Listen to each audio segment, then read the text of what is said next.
Greeting Gamecocks. My name is Anna Maria Sendor and I am excited to introduce myself as the principal of Sumter High School. I am honored and humbled to continue working in this outstanding school.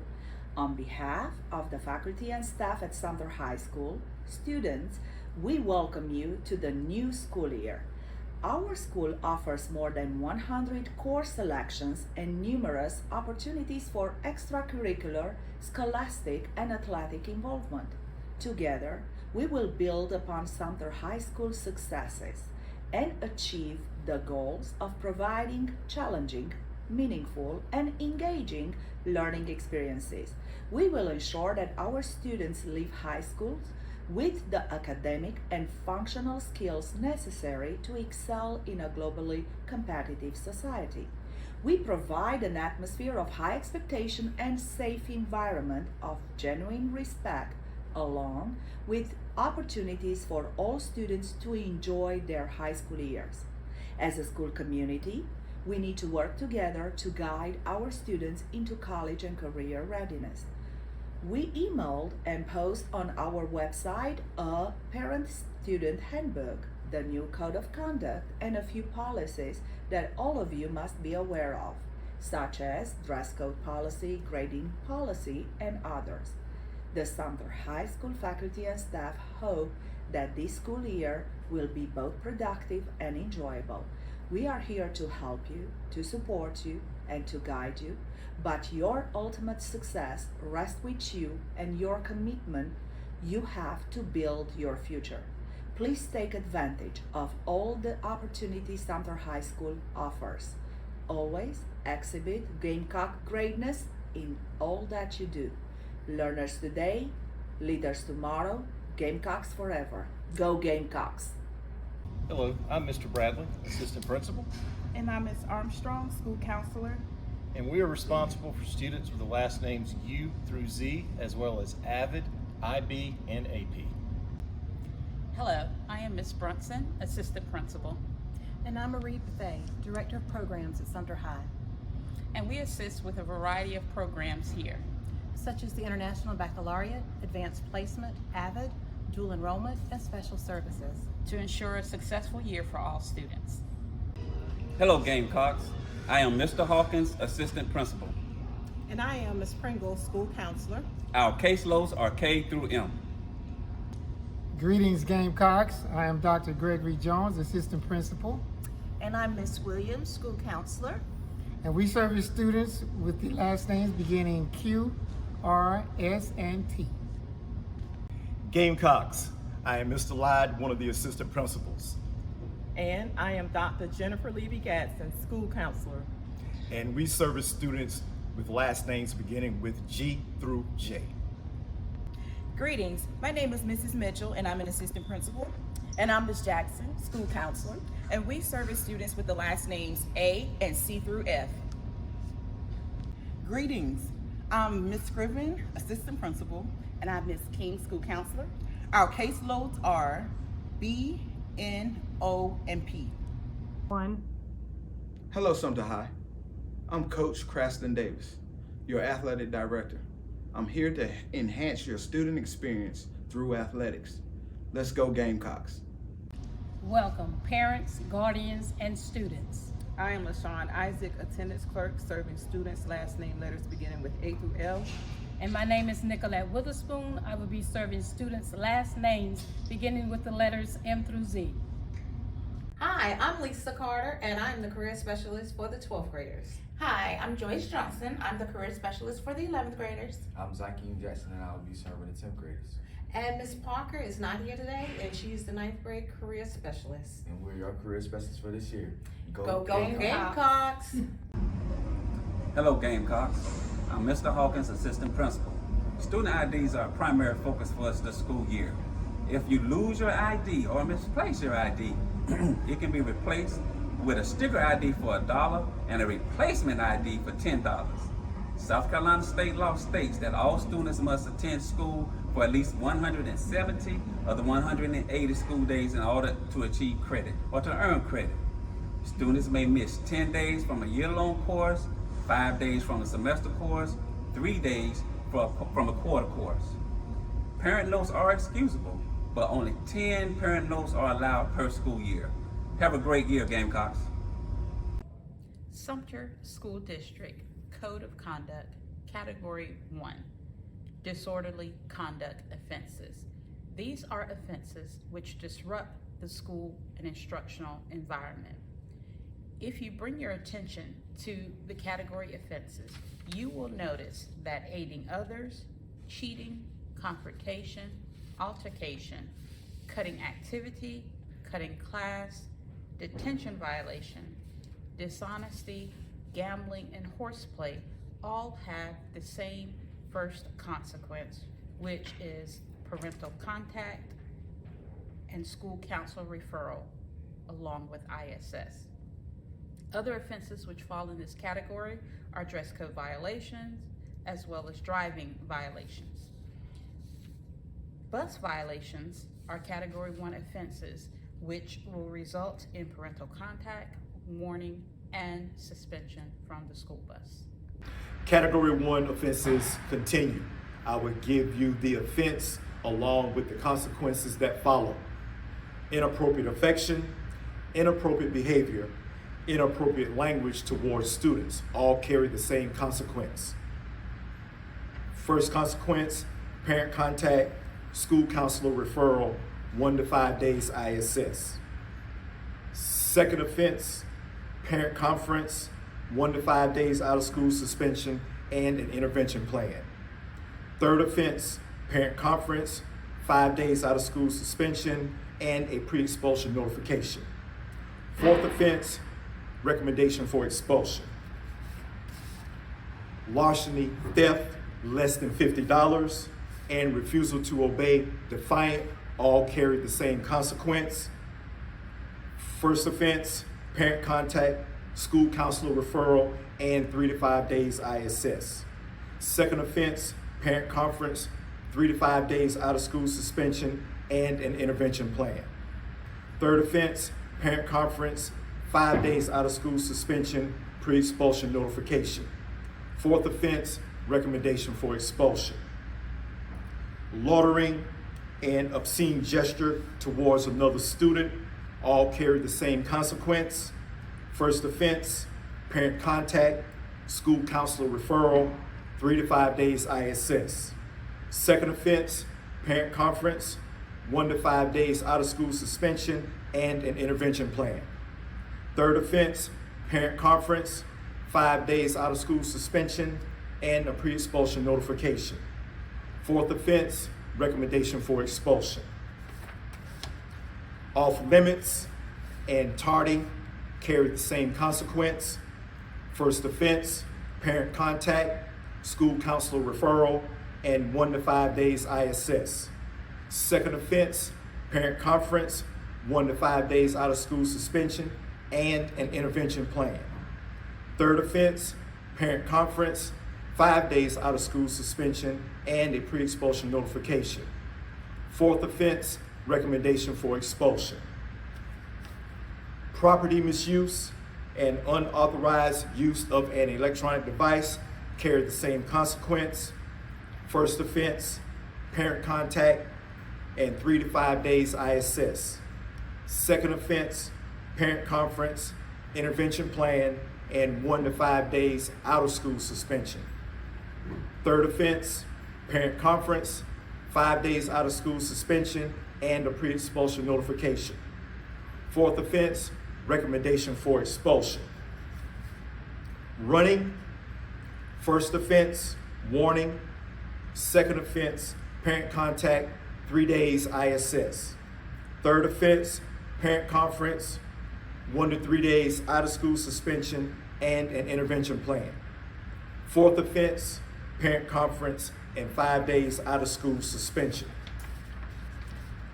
Last offense, littering. First offense, warning. Second offense, parent contact, 1 to 3 days ISS. Third offense, parent conference, 1 to 5 days out of school suspension, and an intervention plan. Fourth offense, parent conference, and 3 to 5 days out of school suspension. Category 2 offenses also include intimidation and threat, and both receive the same set of consequences. For the first offense, a parent conference is needed and an intervention plan is put into place for the student. The student is also given several days of out-of-school suspension, a cease and desist notification letter, and they sign a pre-expulsion notification letter. For the second offense, we need a parent conference. The student is suspended out of school for up to 10 days and is also referred to the hearing board for the school district. For the major disruption infraction, for the first offense, a parent conference is needed and a school counselor referral for the student to see their school counselor. They are also given multiple days of out-of-school suspension. For the second offense, a parent conference is needed, an intervention plan put into place for the student, several days of out-of-school suspension, and a pre-expulsion notification letter is given. For the third offense, a parent conference is needed. The student is suspended for up to 10 days and is referred to the school district's hearing officer.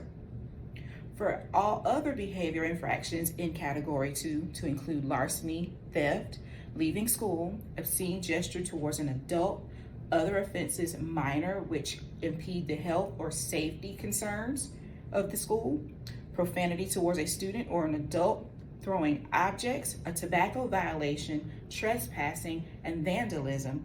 For the first offense, a parent conference is needed, school counselor, the students referred to them, and there are several days of out-of-school suspension given.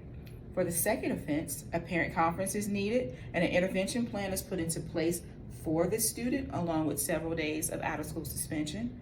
For the third offense, parent conference is needed, 5 days of out-of-school suspension, a pre-expulsion notification is signed, and for the fourth offense, a parent conference is needed, suspension for up to 10 days for the student out of school, and a referral to the school district's hearing board. Greetings, Sumter High School students and parents.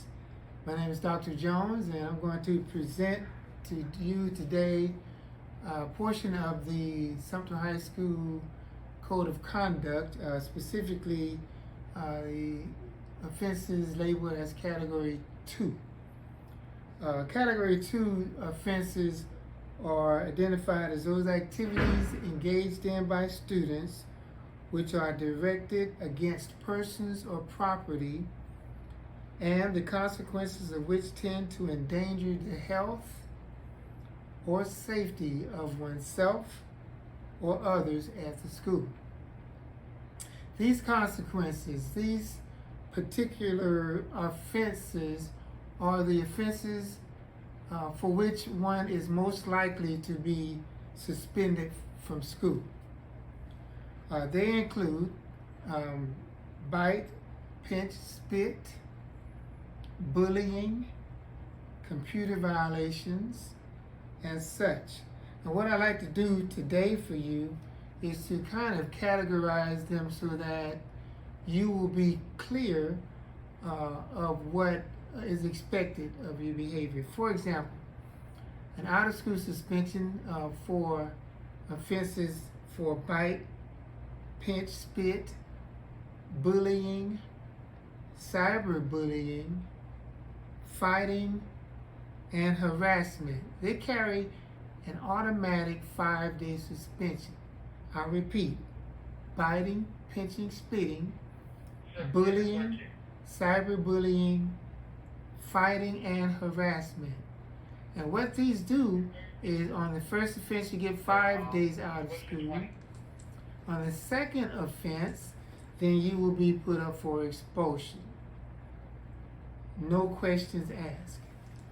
Other Category 2 offenses which will carry a lesser penalty may be computer violations, cutting school, failure to obey and disciplinary action which will be imposed by your administrator, forgery, hit, kick, push, horseplay, and inappropriate touching.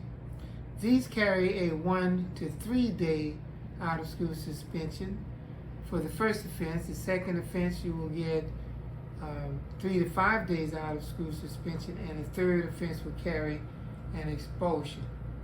I would like to encourage each of you to study this code of conduct very carefully, particularly the category 2 offenses, and govern yourselves accordingly. I am here to help you, and I hope that you have a great and wonderful school year. Again, I'm Mr. Bradley. I wanted to share where you can find me during the school day. I'm upstairs in the English hall. A211 is my office number.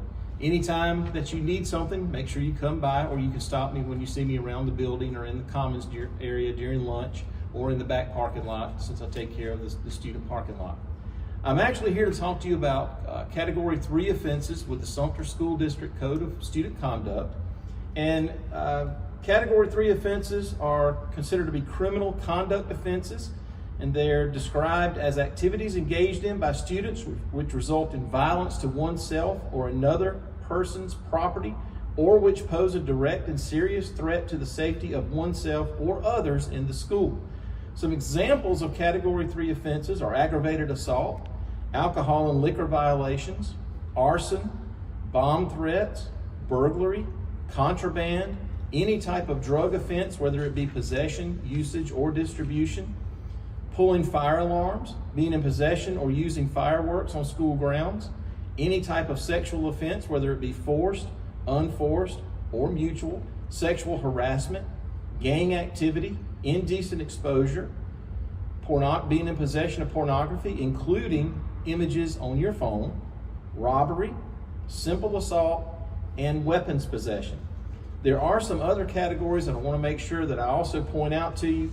One other offense is very important to know, that any other types of criminal activity will be reported in the other offenses criminal section of our code. All of these violations result in some pretty serious consequences, and with the new code of conduct, there's no change in this at the school level. If you violate the level 3 offenses of the student code of conduct, we are to immediately contact your parent, suspend you for a minimum of 10 days, and refer you to the hearing officer for either expulsion or placement in an alternative setting, and we're to report you and your offense to our school resource officers or other law enforcement officers as appropriate. So it's very important that you make sure that you don't violate any of these expectations. There's one last one I wanted to mention separately. One of the categories is called a contract violation. A contract violation is pretty serious, as if you violate the code of conduct in level 1 and level 2 offenses, eventually after 3 or 4 offenses, we'll place you on a contract in the school for your behavior. And if you violate the terms of that contract, then according to our code of conduct, we are to refer you directly to the hearing officer for, again, either an alternative placement or with a recommendation for expulsion. So please, we don't like doing this part of the job. We want to make sure that we don't have anybody violate the Category 3 levels of the code of conduct. And again, if you need to talk to me to avoid any of these situations and keep yourself out of a situation that you may find yourself in, please come see me beforehand. Thank you. Hi, I'm Ms. Scriven. I'm one of the assistant principals here at Sumter High School. I want to talk to you briefly about promotion standards, graduation requirements, content recovery, and credit recovery.